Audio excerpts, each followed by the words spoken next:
Welcome back to day 15 of our self-improvement bootcamp. This is David Riklan from selfgrowth.com. In our last videos, we learned about the significance of the almighty dollar, including ways of saving money, investing, and dealing with debt. Today we're going to cover a very important area, relationships. I want to emphasize that I believe this to be one of the most important lessons in this bootcamp series. Nurturing good relationships with friends, family members, and colleagues is often crucial to our personal and professional growth. Relationships, I believe, factor into every single facet of our daily life. Nearly everything we do in life in some way boils down to whether or not we have a good relationship with someone. In terms of relationships, there are a couple of different categories of relationships that I plan on discussing with you today. First, I'll be discussing relationships with the ones you love, namely the members of your family and your close friends. Then I'll talk about relationships with the people you associate with in the business world and at work. Sustaining good relationships with these people is also critical. The key to any healthy relationship, and it doesn't matter with whom, is clear and honest communication. It just doesn't matter what sort of relationship we're talking about. It could be a relationship with a family member, your spouse, a colleague at work, a close friend, or a potential customer in the business world. First off, be honest. If you're not being honest with someone when you talk to them, then you're not properly communicating at all. Don't say something when you mean something else. Just say what you mean. Keep to your word. Make sure you understand clearly what the other person is saying. Not just the words, but the actual ideas associated with these words.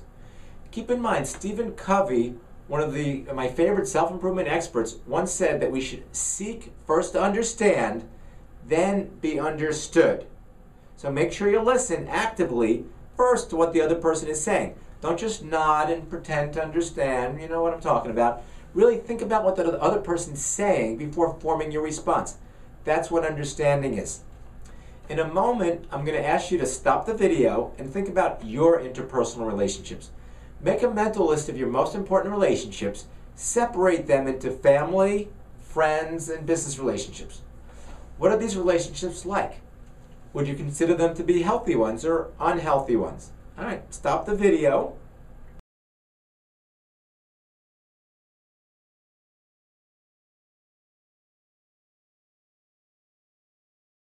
All right, welcome back. Let's jump right into a discussion on effective relationships with your family and friends. To maintain a good relationship with your spouse and children, there's one really easy thing that you can do. It's virtually guaranteed to result in a better relationship. Are you ready? Love them. Simple, right? Love your children, love your spouse, your parents, your brothers and your sisters. Tell them that you love them. And don't assume that they already know that. Granted, they probably do already know that, but it never hurts to tell them again. Of course, it depends on the person. Some people aren't too big on being verbally told I love you. They prefer that their significant other actually show their love. A good way of showing your spouse or children that you love them is simply by spending some time doing what they like to do. You know what I mean? Do the same thing with your children. Take them somewhere fun. Do what they want to do. Tell them that you love them. It all goes a long way towards cultivating a healthy relationship. Let me paint a picture for you. You're sitting at the dinner table with your spouse and your conversation goes something like this. Your spouse says, "So honey, how was your day?" "Good," you reply, and then the conversation ends.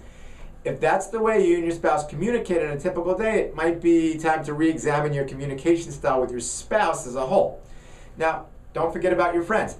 I consider the relationships you have with your close friends to be second in importance to the relationship you have with your family members.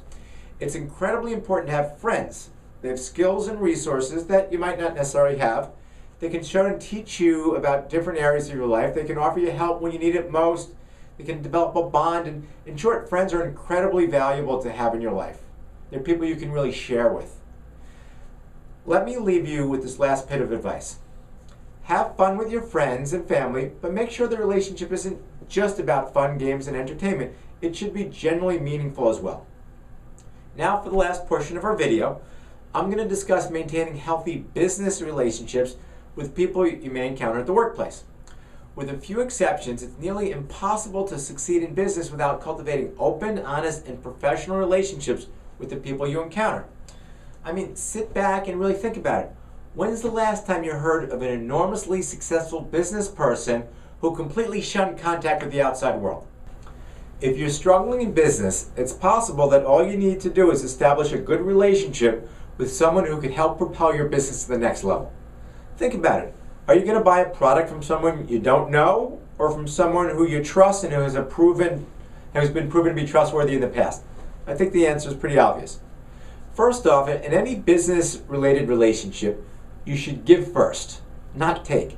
If you freely share your resources, which can be money, time, contacts, leads, or anything else, people in the business sector will start to notice how valuable they are. That makes you an important part of their business network. Also, treat the other party in your business relationship as if they're valuable. Because guess what? They are valuable. It's important for the other party to know this too, and for you to display traits showing that you believe them to be a valuable part of your business. Keep that in mind. Remind the other party in the relationship, through your words and your actions, that you believe them to be valuable. And thanks for watching. We're almost at the end of the boot camp, so I hope you enjoyed everything so far. And our final question of the day: what has worked for you in terms of building relationships? Please share the information below, and we'll see you soon.